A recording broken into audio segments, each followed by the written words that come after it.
Tudo bem aí, pessoal? Eu sou o professor André e no nosso vídeo de hoje a gente vai falar de um assunto muito importante que é o término dos estudos. O quão importante é para você se realizar profissionalmente e pessoalmente também, tá? Cabe a você ser determinado, ter perseverança e ter muito trabalho também. Vamos dar uma olhada em alguns dados aí. Crise faz crescer diferença salarial por anos de estudo. Então aqui está falando, né, esse dado aqui do G1, que quem tem ensino superior, quem é formado na faculdade, ganha até 6 vezes mais de uma pessoa que não é formada na faculdade. Então a importância de você também buscar uma faculdade depois, tá? E aqui nesse gráfico de pizza, vamos dar uma olhada no seguinte. É bem provável que você esteja aqui nessa faixa, né? Ensino médio incompleto. Então você está ganhando na faixa de 1.365. Ao terminar os estudos, ao terminar o ensino médio, você poderá ganhar R$ 1.823. Então perceba que você já vai dar um salto na questão financeira. E quando você terminar uma faculdade, você vai poder estar ganhando aí R$5.000, tá? Então são diferenças aí muito grandes de dinheiro, tá? Quanto mais você estuda, mais dinheiro você ganha. Isso é um fato, ok? Na próxima notícia também do G1, mais da metade dos brasileiros de 25 anos ou mais ainda não concluiu a educação básica, aponta IBGE, Instituto Brasileiro de Geografia e Estatística. O que significa isso, pessoal? 52% da população não terminou os estudos, né? E 48% terminou. Então é hora de você sair desses 52% e ir para o 48%, tá? Para ter melhores condições. Os 48% estão ganhando mais dinheiro, estão tendo melhores oportunidades de trabalho, estão se realizando mais, enquanto que os 52% não vivem o que os 48% estão vivendo, tá? E aqui um outro gráfico mostrando, né, fundamental incompleto e o médio incompleto, a porcentagem de pessoas, a quantidade de pessoas. E depois o médio completo e o superior completo. Tá, então é mais gente que não se formou, tá, do que gente que se formou, ok? Já aqui os desempregados. Em janeiro de 2020, a gente tinha aí 12 milhões de desempregados. Já em janeiro de 2021, nós temos 14 milhões de desempregados, praticamente. Lógico que a pandemia também agravou esse quadro. Mas agora, nesse momento, é hora de você se especializar, né?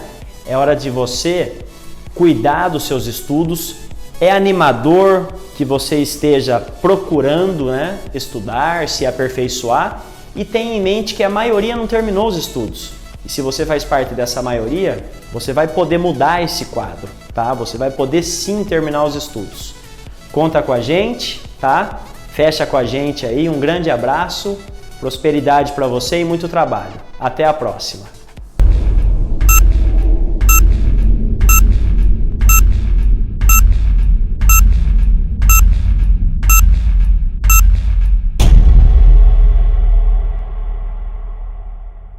Muito boa noite, pessoal! Sejam bem-vindos aqui à nossa aula live de Biologia. Eu sou o professor Fábio e nós vamos falar hoje sobre um assunto muito legal, que é o reino dos seres vivos. Mas antes de a gente começar a nossa tradicional aula live, eu tenho um convite para falar para vocês. Muito bom, pessoal! Você quer ganhar um smartwatch igual esse aqui, ó, né? Um smartwatch? Então, você tem que participar da seguinte promoção. Se você pagar a primeira parcela da sua matrícula antes do dia do vencimento, né? A primeira parcela da sua mensalidade, aliás, antes do vencimento, tá? Você estará concorrendo a esse smartwatch super bacana para você olhar as horas, acessar a internet, né? E todas as tecnologias diretamente do seu pulso, beleza? Muito bem, então, quer participar da promoção do smartwatch? Pague a sua primeira mensalidade antes do vencimento e aí você estará automaticamente concorrendo, beleza? Muito bom, pessoal. E também, né, não deixe de conhecer aí as nossas aulas presenciais, tá? Procura a secretaria da sua unidade, veja lá a disponibilidade de classes e horários e venha fazer parte dessa experiência super bacana. Muito bom, pessoal. Bom, também você tem as nossas redes sociais, tem o nosso canal do WhatsApp, então não deixe de, né, abrir frentes aí de estudo para você poder concluir os seus estudos e, lógico, procurar um futuro melhor, né? Hoje em dia, sem diploma, ninguém consegue nada. Muito bom, pessoal. Vamos nessa lá falar sobre biologia. Hoje nós teremos uma aula muito legal sobre os reinos, né, dos seres vivos. Existem 5 reinos de seres vivos. Vamos falar sobre cada um deles, beleza? Bom, essa classificação dos seres vivos não é uma coisa muito, assim, muito antiga, né? Na verdade, ela tem uma classificação meio que de uns 100 e poucos anos para cá, tal. No começo, os cientistas, né, o pessoal que estava começando a se envolver com ciência, né, nem era tão cientistas assim, né? Eles consideravam que só tinha 2 coisas, ou animal ou planta. Fora isso, né? Aí depois vocês foram trabalhando, né? Descobriram que tinham coisas que não eram plantas e não eram animais, né? Que não estavam no meio dos dois. E aí, o que os caras resolveram fazer? Criar mais categorias. Bom, essa classificação, ela é mais, sim, recente, a partir do século XX, beleza? Tá? A partir do século XX, que foram propostos os 5 reinos dos seres vivos. Bom, vamos falar sobre o primeiro deles, é o reino Monera. Tá? O reino Monera é o reino mais primitivo que existe e o mais antigo, por sinal, também é o reino das bactérias. Bactérias e algas azuis, que não deixam de ser bactérias também, tá? Grande maioria deles, grande maioria não, totalidade deles são todos o quê? Procariontes, ou seja, eles, né, não têm a tal da membrana celular, a tal da carioteca. Beleza? É um reino muito importante, porque você tem tantas bactérias nocivas, né, que causam doenças e tudo mais, mas você também tem as bactérias benéficas, né, as bactérias que a gente precisa no nosso organismo para fazer a nossa digestão e tal. Além do que, outras bactérias e outros algas azuis e tal, que tem o seu equilíbrio ecológico, né? Por exemplo, você tem as bactérias que fixam o nitrogênio, né? As bactérias do solo que ajudam a fixar o nitrogênio do ar, as bactérias desnitrificantes que devolvem o nitrogênio para o ar, você tem as bactérias que atuam na decomposição da matéria orgânica e tudo mais, tá? Os decompositores. Então, é um reino que ele é mais primitivo, ele é mais antigo, mas ele é muito importante, que ele engloba quem? As bactérias e as algas azuis. Monera, procarionte, tá joia? Muito bem. A seguir, a gente vai ter um reino que é um pouquinho mais evoluído, tá? Mas também se tratam de micro-organismos também, tá? De seres microscópicos, invisíveis a olho nu, que é o reino dos protistas. Quem está no protista? Os protistas são quem? Os protozoários e outro tipo de algas, as algas propriamente ditas, né? Tá? O protozoário, pessoal, alguns já podem ser considerados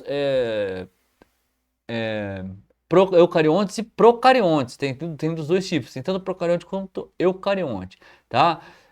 Dentro do reino protista também estão as euglemas e as amebas, a ameba que causa muitas doenças e tal, né? Amebias e tudo mais, certo? Tá?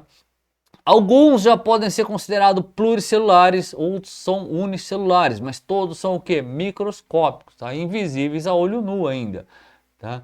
Reino protista e o reino das algas. Muito bem. Uma observação muito importante, pessoal.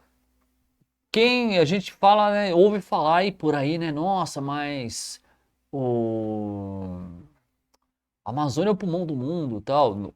Não é exatamente isso, tá? A Amazônia, lógico, ela produz muito oxigênio, também é lógico, ela também tira muito gás carbônico. Do ar também produz muito oxigênio, mas tudo isso aí é um ciclo que se compensa.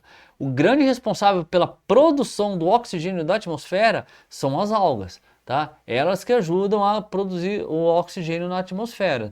Então, e as algas pertencem a quem? Ao reino dos protistas, tá joia? Bom, a seguir a gente tem um outro reino, que é um reino muito grande, muito importante também, que pode ter tanto importância benéfica para o homem, quanto uma importância maléfica, tá? Uma importância negativa, tá? Que é o reino fungi, o reino dos fungos. Pessoal, o reino fungi, ele é um reino muito amplo, tá? Existem fungos eucariontes, existem fungos procariontes, tá joia? Existem fungos unicelulares, né? Existem fungos multicelulares, existem fungos que você não enxerga, portanto unicelulares, existem fungos que você vê o tempo inteiro, por exemplo, os bolores, né? Os cogumelos, orelha de pau, né? Todos aqueles fungos aparentes, o bolor de pão, né, aquelas frutas emboloradas, geralmente é o Penicillium notatum, é um fungo que tem uma importância muito grande na medicina, porque na farmácia, né, na farmacologia e na medicina, porque foi através do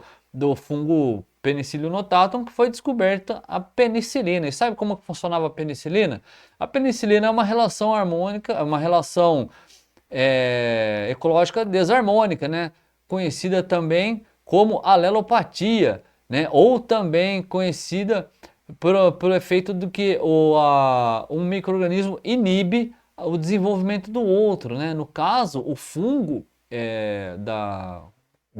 o bolor do pão, né? O fungo Penicillium notatum, o fungo da penicilina, ele inibe que algumas bactérias se desenvolvam, né? Ele inibe o desenvolvimento das bactérias, né? Normalmente bactérias que causam infecção. Tá? Então, por isso que o penicilina foi o primeiro antibiótico descoberto, tá joia? Muito bem. E sabe como os caras descobriram isso? Porque às vezes, né, lá na antiguidade, lá tinha quando a medicina era muito primitiva ainda, tinha os guerreiros bárbaros lá, tal, né? Aí de repente eles voltavam machucados, tal, aí o curandeiro, né, da tribo deles, né, o xamã deles, o druida, punha pão embolorado na ferida e ajudava a conter a infecção, né? A ferida não infeccionava. Aí logo depois, quando a ciência já estava mais evoluída, quando descobriram os microscópios e tudo mais, conseguiram isolar o que fazia isso daí, esse fungo, né? E era essa substância, o Penicillium notatum, né? Que é a penicilina que vem dentro do fungo e ela inibe o desenvolvimento de outra das bactérias, né? Tá? É uma relação desarmônica. Bom, mas o fungo não é só penicilina, né, pessoal? Os fungos tem mais quem? Por exemplo, os fungos que são prejudiciais são esses fungos que causam dermatite, esses fungos que causam normalmente essas micoses, né, essas coceiras e tal entre os dedos. Então são fungos de pele, tá? Alguns fungos que você pega, contrai ele se desenvolve e aí causa ele é um parasita, né, do ser humano. Existem fungos que têm uma importância agrícola, que eles atacam plantações e causam danos à agricultura e tudo mais, né? E outros fungos também que podem causar outros tipos de doença, tá? Porém, existe um uso muito benéfico fungo na vida do homem. Então você pode ter o fungo tanto comestível, né, in natura, no caso dos champignons, no caso dos cogumelos shiitake, shimeji, né, que tem muito na culinária oriental, né? E também você tem o uso do fungo como as leveduras, como produtor de fermento, no caso da indústria do laticínio, na indústria de bebidas fermentadas, né? Por exemplo, você vai fazer queijo é o leite fermentado, você tem que usar o fermento à base de um tipo de levedura, que é um fungo, né? Na produção de bebida alcoólica também, para produzir o vinho ou a cerveja, você usa a levedura, que também é outro fungo. Então você tem os fungos que são utilizados como fermento para a produção de alimentos fermentados, né? Tá? Por exemplo, o iogurte, o queijo, né? As bebidas alcoólicas e tudo mais. Então o fungo ele é um reino muito importante. Tá? Reino fungo. Antigamente muitos acreditavam que os fungos eram plantas, mas qual que é a principal diferença entre o fungo e uma planta? O fungo não produz seu próprio alimento, tá? O fungo se alimenta normalmente de matéria orgânica morta, tá? Então, ou no caso os fungos assim, que se alimentam no caso, esses causam micose, se alimentam de pele morta, tal, eles causam essas infecções, ou mesmo de infecções causadas por eles, né, causam essas infecções, tá? Então, o fungo, ele não produz seu próprio alimento, que nem as plantas, no caso, né, que são os seres autotróficos. Muito bem. Bom, pessoal, além dos fungos, a gente vai ter, né, olha lá, a importância dos fungos para os homens, né, a penicilina, né? A indústria alimentícia, as leveduras, tá? Produção de queijo, iogurtes, né? E você também tem o consumo in natura, né? No caso dos champignons, né? Os cogumelos, tá? Muito cuidado. Antigamente, né?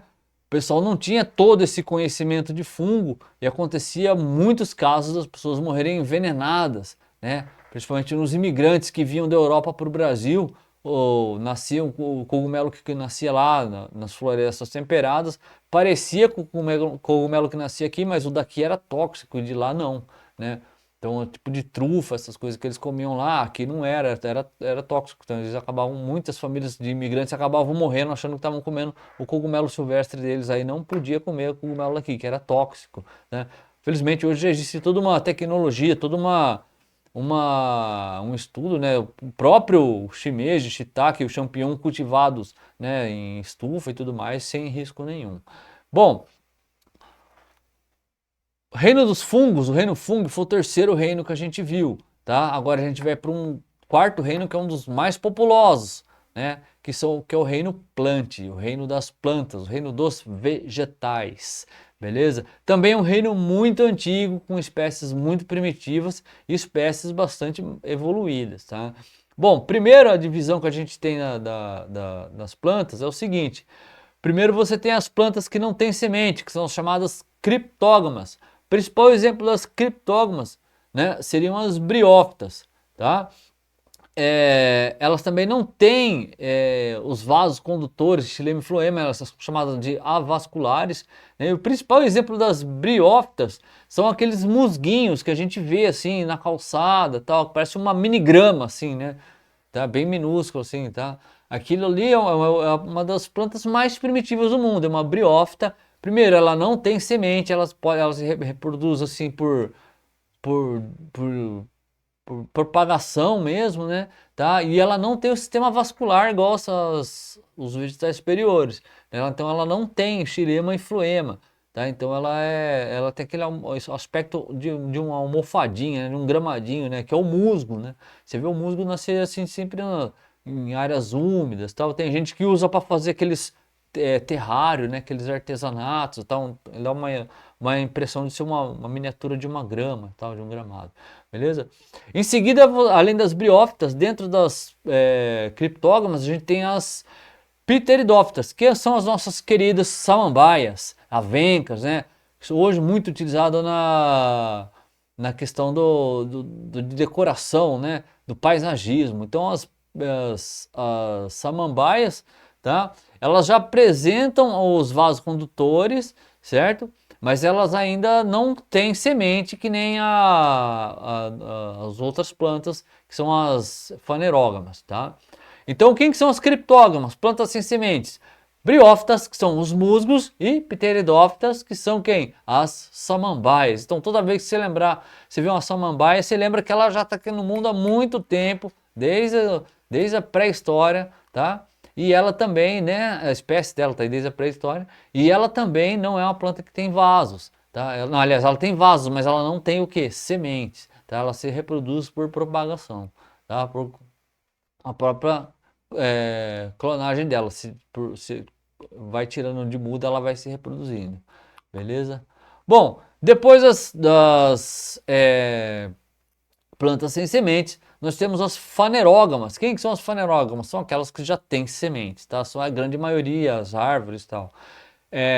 A primeira classificação das fanerógamas são as gimnospermas. São aquelas plantas que, tipo a pinha, o cipreste, o pinheiro, tá? A pinha, elas são plantas que não têm flores com atrativos, né? Gimnosperma significa assim sementes nuas, então são flores que não têm atrativos, são flores que não têm cheiro, que não tem nada que atraem o agente polinizador. Normalmente elas são polinizadas pelo vento, tal, né? Tá?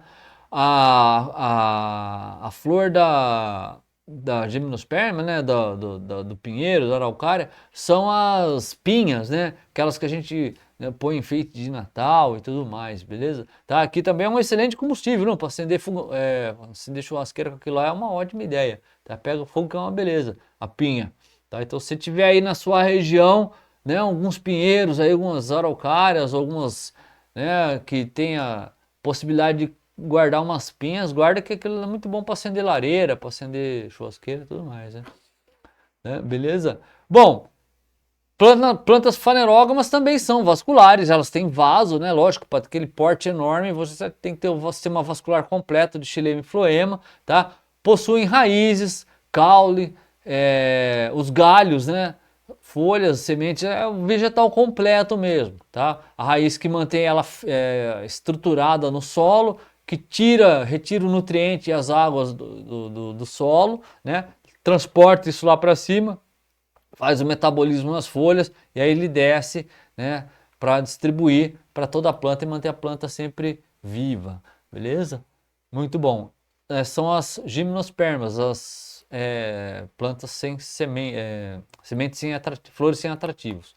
Bom, em seguida você tem as angiospermas, que são a maioria das plantas, pessoal. As angiospermas são as plantas que têm o que? A flor com atrativo. Aí dentro das angiospermas você pode ter vários tipos de plantas, desde florzinha, pequenininha e tal, arbustivo, até árvores imensas, tá? E essas plantas, assim, as angiospermas, elas também têm o que? Tem o fruto, né? E dentro do fruto tem a semente, tal. Algumas delas tem o fruto se amadurece só depois de cair, algumas o fruto amadurece no pé, né? E o que é o fruto? O fruto nada mais é do que a evolução da flor, né? Depois que acontece a fecundação, então você tem a flor lá com as pétalas e tudo mais, aquela flor ela tem um atrativo ou um odor ou um conteúdo doce assim e tal, que aí ela atrai o inseto polinizador, aí ele leva o pólen de uma para outra, ou algumas têm a própria autofecundação, tá? Algumas você tem a flor macho, outras você tem a flor fêmea. E aí você tem lá a polinização através de insetos, através do vento. E o que acontece? Essa flor vai haver a fecundação dentro dela, e aí o embriãozinho, né, a nova semente vai ficar guardado ali e vai ter toda uma proteção, todo um invólucro, né, uma embalagem para proteger a semente ali, que é o fruto, tá? E o fruto também tem reservas de energia e tal, porque se um dia aquilo lá cair no chão tal, né, amadurecer lá fora e a semente resolver brotar, ela pode usar aquilo lá como reserva e tudo mais, tá joia? Muito bem, então essas seriam as angiospermas, a maioria das plantas hoje em dia são consideradas angiospermas, tá? São as plantas que têm a flor completa. Algumas espécies você tem duas plantas, com a macho e a fêmea, tá? As chamadas dioicas. Algumas espécies você tem as monóicas, ou seja, você tem o macho e a fêmea na mesma planta. Algumas você tem o macho e a fêmea na mesma flor, mas aí um não pode fecundar, autofecundação, o macho de uma flor tem que fecundar a fêmea da outra flor, não pode, tem que ser sempre cruzada, e assim por diante. É muita coisa realmente dentro das angiospermas, né? Então, se você olhar, por exemplo, um hibiscus aí que você tem nas calçadas, né, ornamental, é uma angiosperma. Você tem uma flor bonita, ela tem um atrativo. Normalmente as flores têm cores berrantes, né, tem cores fortes, tem cheiro, justamente por quê? Para atrair o inseto polinizador ou outro agente polinizador. Existem aquelas plantas em que você tem lá a fecundação, mas você só consegue disseminar a semente depois com o caroço, tal, no caso do pêssego ou no caso do abacate, né? Então você tem que quebrar a casca, ou a própria oliveira, né, das azeitonas, para quebrar aquela casca, para tirar a frutinha lá de dentro, a manga também, né? Tá? Mas para ter tudo isso daí você tem que perder primeiro as flores. Às vezes tem uma coisa bem desproporcional, né? Você pega a manga, é aquele cabinho lá com várias florzinhas, aí dá aquele frutão enorme, né? Algumas dessas plantas às vezes nem tem frutos tão grandes, mas tem flores enormes. Então é uma coisa bem variada mesmo, é uma coisa bem interessante. Bom, esse foi, né, o reino vegetal. E agora o último reino que a gente vai ver, o maior de todos, tá? É o reino animal, ou o reino metazoa, tá joia? O reino animalia, tá? É o reino mais populoso e o que tem a maior diversidade de espécies, beleza? Você tem desde invertebrados até vertebrados, ou seja, animais que não têm nenhum tipo de ossos até animais que têm ossos, né? Animais que dentro dos vertebrados tem animais que têm a espinha e tal, mas tem uns que não tem a caixa craniana. Então é um negócio super detalhado, super complexo, beleza? Primeira classificação do reino animal começa então entre vertebrados e invertebrados, tá? Os invertebrados, pessoal, são aqueles que não têm o quê? Coluna vertebral, não tem coluna cervical, tá? Aí você vai ter vários tipos. Os mais primitivos são os chamados quinidários, que são animais marinhos, tá? Também você tem os poríferos, que são animais marinhos. Normalmente, quem que são os poríferos? As esponjas, né, do mar. O quinidário são as hidras, medusas, os corais e as anêmonas, tá? São animais marinhos, eles aliás, os corais, medusas, hidra, eles são o quê? Também são animais que formam colônia, né? Tá? E eles não têm, já são bem primitivos, eles têm alguns deles são, eles não são móveis, né? Eles são estacionados no fundo do mar, no caso do coral, né? No caso de algumas esponjas. Tá? Em seguida a gente começa a ter os primeiros animais que estão tanto de ambiente aquático quanto terrestre, né? Aí você tem os plateumintos, que seriam os vermes achatados, no caso, as planárias, as tênias e os esquistossomos. Depois você tem os nemateumintos, que são os vermes em formato de fio. Aí você tem as lombrigas, oxiuros, né? Aqueles bichos que causam várias doenças. Aí tem também os anelídeos, que são as minhocas e sanguessugas, já são visíveis a olho nu, tá? E depois temos os equinodermos. Os equinodermos são a primeira classificação de animais em que você tem o que? O impulso da dor. Né? Antes os outros não existe esse impulso nervoso que a gente chama de dor. Né? Então o equinodermo ele já tem uma reação de defesa do organismo, alguma coisa nociva a ele na forma de dor. Tá? Então quem são os equinodermos? São as estrelas do mar e os ouriços do mar também. Beleza?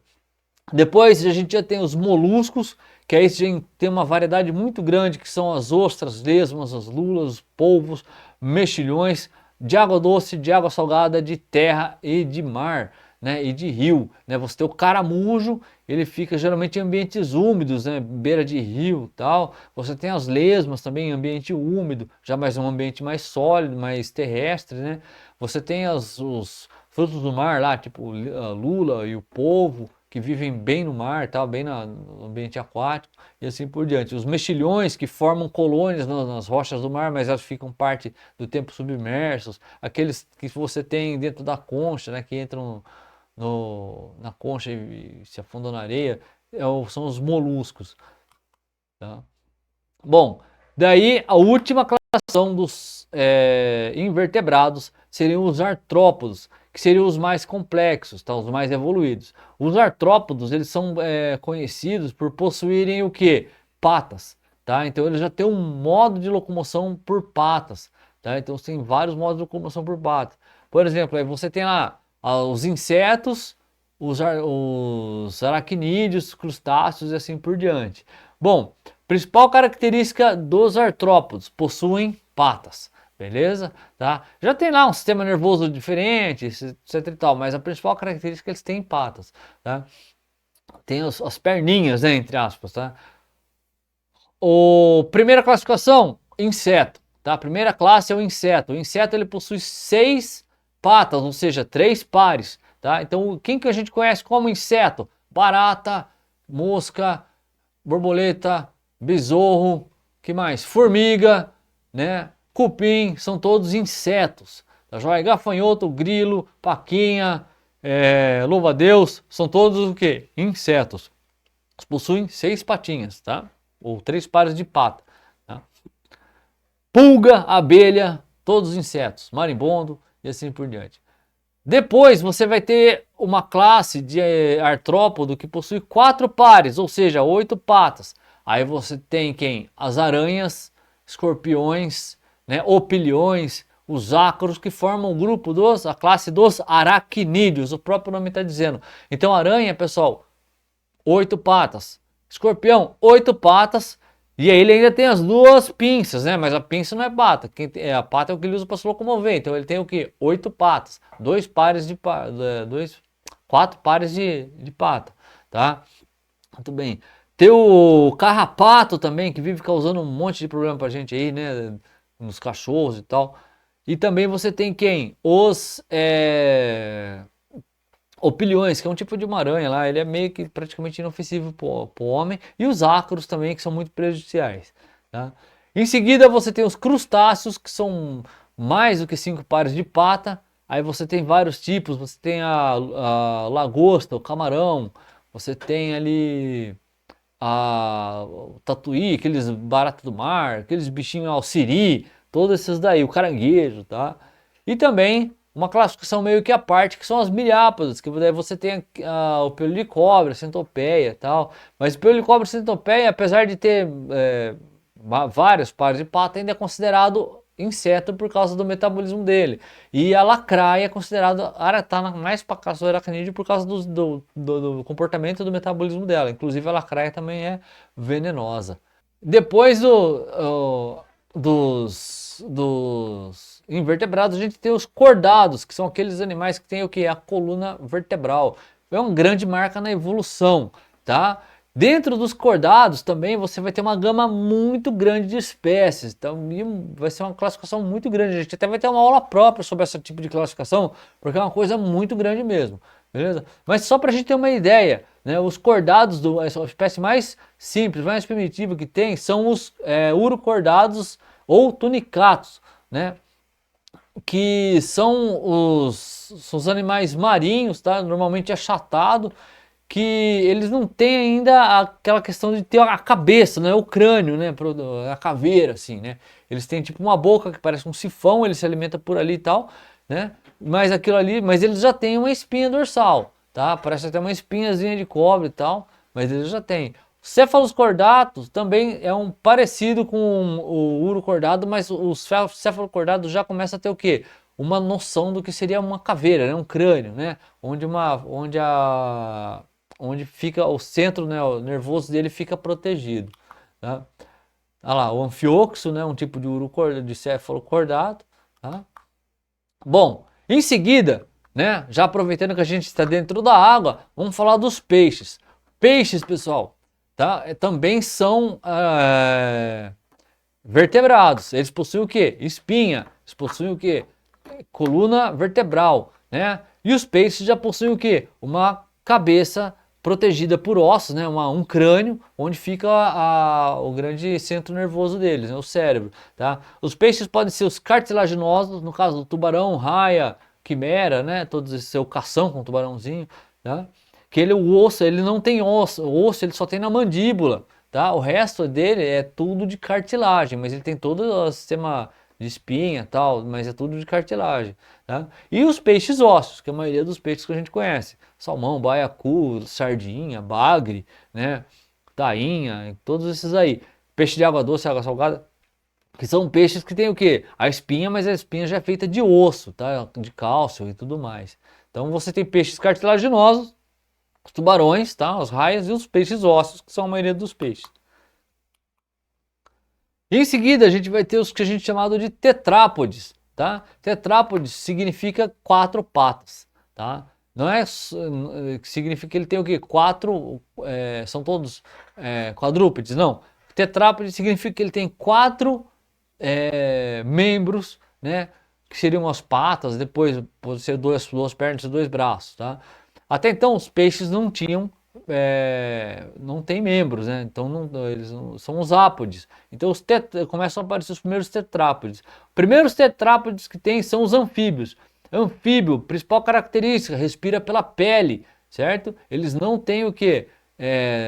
Não respiram pelo nariz, respiram pela pele, respiração cutânea. Principal exemplo de anfíbio: sapo, rã, perereca, salamandra, né? Cobra cega. Outra característica do anfíbio: ele tem uma fase juvenil, né?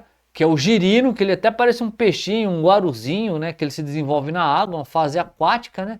Aí depois, quando ele vira adulto, ele tem a fase terrestre, por isso que ele é chamado anfíbio, água, né? E terra, né? Então ele tem os dois ambientes, beleza? E aí o sapo também vive muito bem dentro da água, mas ele precisa ficar fora para respirar e tudo mais, tá? Depois dos anfíbios a gente tem os répteis. Répteis, né, são os lagartos, cobras, tartarugas, jabutis e todos esses daí, tá? O jacaré, tá? A principal característica do réptil: o réptil ele tem aqui a pele com escamas, né? E principalmente ele tem a temperatura dele é controlada de acordo com o ambiente. Então quando tá calor, ele é super ativo. Quando tá frio, ele hiberna, né? Então ele reage de acordo com o ambiente, tá? Ele é um ectotérmico, reage com temperatura externa. O réptil também ele se reproduz por ovo, né? Então ele bota ovo também, igual as aves, né? Que é a nossa próxima categoria. A ave é uma evolução do réptil, né? A ave, o réptil perdeu a escama e ganhou a pena, né? Aí perdeu os dentes e ganhou o bico. Então você tem as aves, né? Aves também, algumas voam, algumas são de solo, são também ovíparas, reproduzem por ovo, tá? E aí, para finalizar, a última categoria, né? Os mamíferos. É a maior de todas, tá? E o mamífero, você tem mamífero de água doce, mamífero de água salgada, mamífero de terra, mamífero de mar, mamífero do ar, né? Por exemplo, morcego é um mamífero que voa, né? E o mamífero você vai ter de todo tipo, carnívoro, herbívoro, até a espécie humana, o Homo sapiens, que é considerado o mais evoluído de todos os animais, né? Vertebrados, beleza? Muito bem. Tá? Bom, essas classificações e tudo mais a gente vai falar numa outra ocasião. Só para encerrar hoje, né? Só para deixar um gostinho de cenas do próximo capítulo. Falei de todos os seres vivos, mas eu não falei de um cidadão, um que causa muita dor de cabeça para a gente: o vírus. Vírus não é ser vivo.